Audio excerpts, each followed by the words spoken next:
আজকে আমি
স্নানদান, গোপা অষ্টমী, গোষ্ঠ অষ্টমী, গোবর্ধন পর্বতকেও এই মাসেই অর্থাৎ দামোদর বা কার্তিক মাসেই উঠিয়েছিল দীপাবলির পরের দিন। দীপাবলিকেও দামোদর লীলা বলা হয়। রাধাকৃষ্ণের এই রকম অনেক লীলা আছে।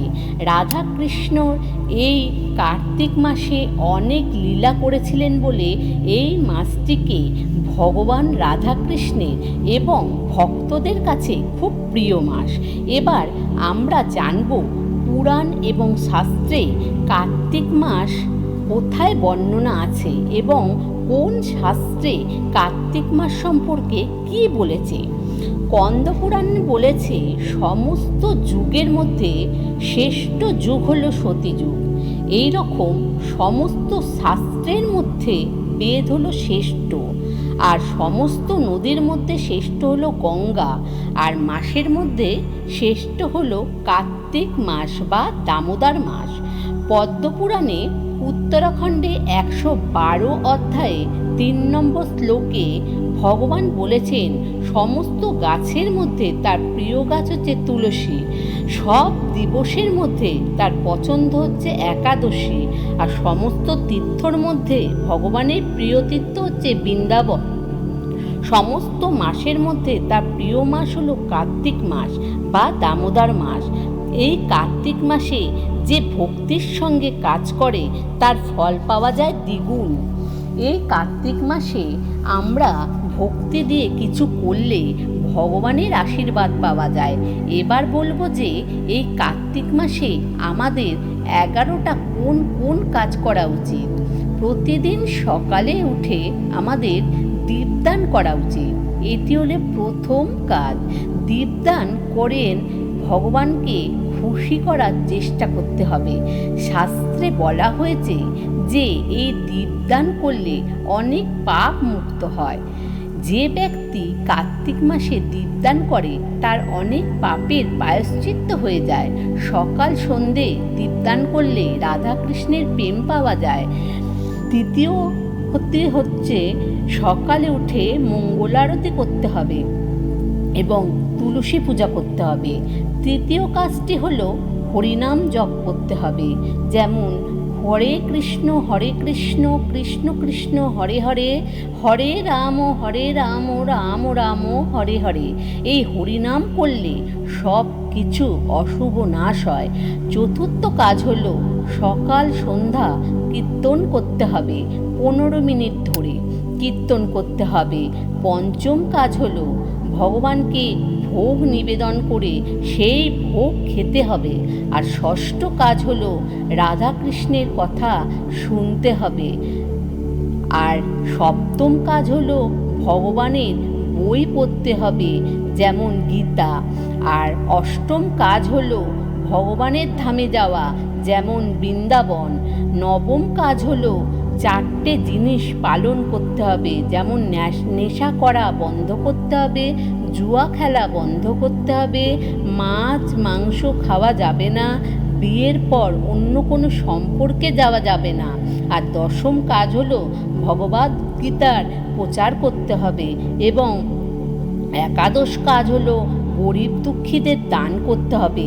বন্ধুরা, আজকে আমি এখানেই শেষ করলাম। আমার কথাগুলো ভালো লাগলে একটা লাইক করবেন, শেয়ার করে নেবেন আপনার নিকট আত্মীয় স্বজন বন্ধু বান্ধবদের মধ্যে, আর কমেন্টে জয় শ্রীকৃষ্ণ লিখতে ভুলবেন না। ধন্যবাদ।